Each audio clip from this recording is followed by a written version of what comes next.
الحمدللہ رب العالمین والصلاة والسلام علی رسولہ الکریم وعلی آلہ وصحبہ اجمعین اما بعد فقد قال اللہ تعالی فی کلامہ المجید والفرقان الحمید فاعوذ باللہ من الشیطان الرجیم بسم اللہ الرحمن الرحیم انا اعطیناک الکوثر فصل لربک وانحر ان شانئک هو الابتر صدق اللہ العلی العظیم عن ابن عمر رضی اللہ عنہما قال كان رسول اللہ صلی اللہ علیہ وسلم يكره من الشاة سبعا المرارة والمحيا والمثانة والذكر والأنثيين والغد والدم او كما قال رضی اللہ عنہ۔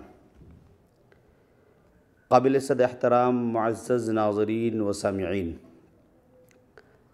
آج کی اس مجلس میں ہم آپ حضرات کے سامنے حلال جانور کے وہ اجزاء جن کو کھانا جائز نہیں ہے اس کی تفصیل ذکر کرنے کی کوشش کریں گے۔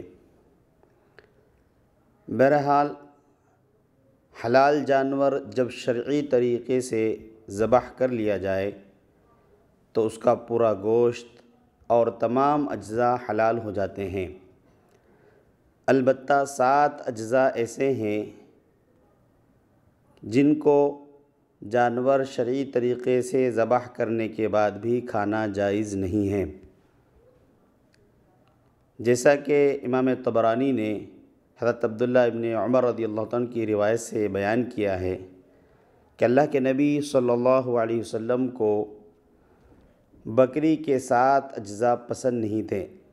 آپ صلی اللہ علیہ وسلم بکری کے 7 اجزاء کو پسند نہیں فرماتے تھے۔ اسی روایت کی بنیاد پر فقہاء کرام نے ان 7 چیزوں کو کھانے کی ممانعت فرمائی ہے۔ وہ 7 چیزیں یہ ہیں: نمبر 1، بہنے والا خون۔ اس سے مراد وہ خون ہے کہ جانور کو ذبح کرتے وقت جو خون بہتا ہے، نکلتا ہے، جسے انگریزی میں فلوئنگ بلڈ کہا جاتا ہے۔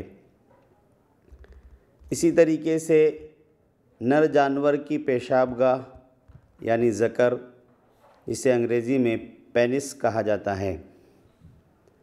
اسی طرح نر جانور کے خصیے یعنی کپورے، جسے انگریزی میں ٹیسٹیکلز کہا جاتا ہے۔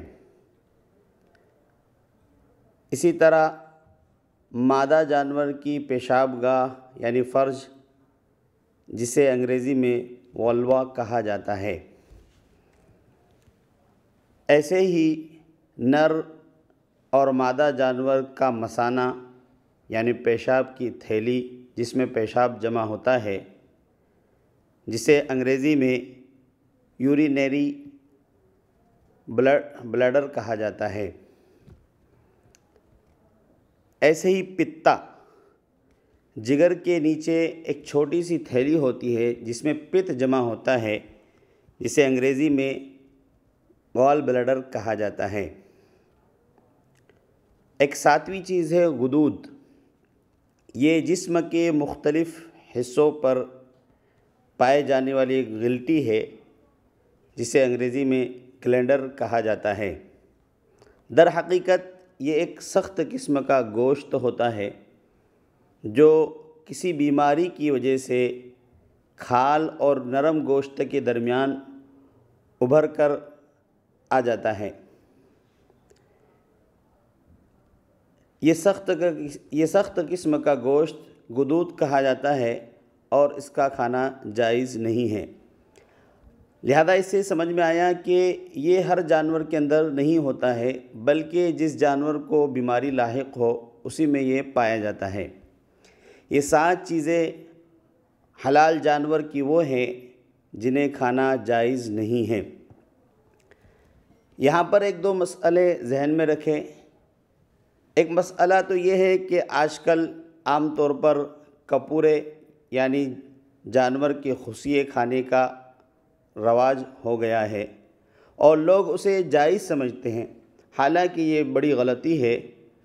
کپورے کھانا ناجائز ہے اور گناہ ہے، لہذا اس سے بچنا چاہیے۔ اسی طریقے سے جانور کے اندر، حلال جانور میں پشت کی جانب ریڑھ کی ہڈی میں سفید گدا ہوتا ہے اور دھاگے کی، لمبے دھاگے کی طرح ایک ڈوری ہوتی ہے جسے حرام مغز کہا جاتا ہے۔ تو اس نام کی وجہ سے بعض لوگوں کو یہ غلط فہمی ہو گئی ہے کہ حرام مغز کھانا ناجائز اور حرام ہے، حالانکہ صحیح بات یہ ہے کہ حرام مغز کھانا، جس کو حرام مغز کہا جاتا ہے، اس کا کھانا بالکل جائز اور حلال ہے۔ اسی طرح حلال جانور کی اوجھڑی، بعض لوگ اس کو ناجائز سمجھتے ہیں، بلکہ ایسا نہیں ہے۔ حلال جانور کی اوجھڑی بالکل کھانا جائز ہے، البتہ یہ ہے کہ اس کو خوب اچھی طرح سے صاف کر لیا جائے، پاک کر لیا جائے تو اس کو پھر کھا سکتے ہیں۔ یہ وہ کچھ تفصیلات تھی جس کو ذکر کرنا ضروری تھا۔ اللہ تعالی ہم سب کو اس پر عمل کی توفیق نصیب فرمائے اور ہماری قربانیوں کو بے انتہا قبول فرمائے۔ وصلی اللہ تعالی علی خیر خلق محمد وعلی آلہ وصحبہ اجمعین۔